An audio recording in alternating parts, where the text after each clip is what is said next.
ভাবছেন? আমাদের কি ভয় পাচ্ছেন? ভয় পেয়েছেন বলেই নিশ্চয়ই ওই ছোড়া বার করেছেন। ওরা তো আমাকে আক্রমণ করতে চাইছে না, তাহলে ওরা কি আমার কোনো ক্ষতি চায় না? তাহলে ওরা কি চায়? এবার কি হবে? কিভাবে বোঝাবো আমরা? যুবরাজ যে আমাদের ভুল ভাবছে, এবার কি করব? আমিও তো কিছু বুঝছি না, কি করে বোঝাবো ওকে? উনি কি আমাদের চিনতে পারছেন না? আমি কি এদের কোথাও দেখেছি? এদের খুব চেনা চেনা লাগছে।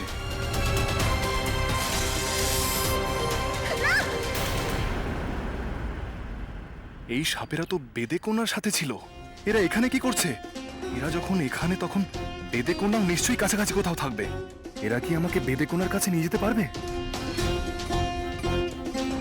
আমার হাতের ছোরা দেখে কি ওরা ভয় পাচ্ছে? কিন্তু এরা বেদেকোনার সাথে ছিল, আর বেদেরা হলো সূর্য বংশের জাত শত্রু। যদি এরা আমাকে আক্রমণ করে? যুবরাজ কি ভাবছেন বলতো? ভাবছেন বোধ হয় আমরা কোনো ক্ষতি করতে পারি। যা হবার হবে। আপাতত এরা ছাড়া ওই বেদেকোনা অবধি আমার পৌঁছানোর আর কোনো পথ নেই। তোমরা কি জানো বেদেকোনা কোথায়? জানি তো, সেখানেই তো আপনাকে নিয়ে যেতে চাই। আপনি চলুন যুবরাজ, তাহলেই আবার মলুয়া প্রাণ ফিরে পাবে। আমার তো বোঝা উচিত ছিল। সাপেদের ভাষা আমি বুঝবো কি করে, আর ওরা আমার ভাষা বুঝবে কি করে? আসুন কুমার আমাদের সাথে, আর যে সময় নেই। বেলা যে পড়ে এলো কুমার, চলুন আমাদের সাথে। সূর্য যে পাটে যেতে বসেছে। আসুন আসুন কুমার আমাদের সাথে, আর যে সময় নেই।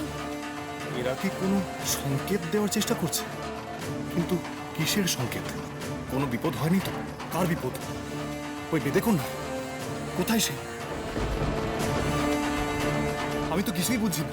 এক কাজ করি, আমরা যেতে শুরু করি মলুয়ার কাছে। যুবরাজ বুঝলে তিনিও আসবেন আমাদের পিছনে। সেই ভালো, চল। কিন্তু যাওয়ার পর কিভাবে কি হবে তা আমি কিচ্ছু বুঝতে পারছি না। আগে তো যাই, তারপর দেখা যাবে।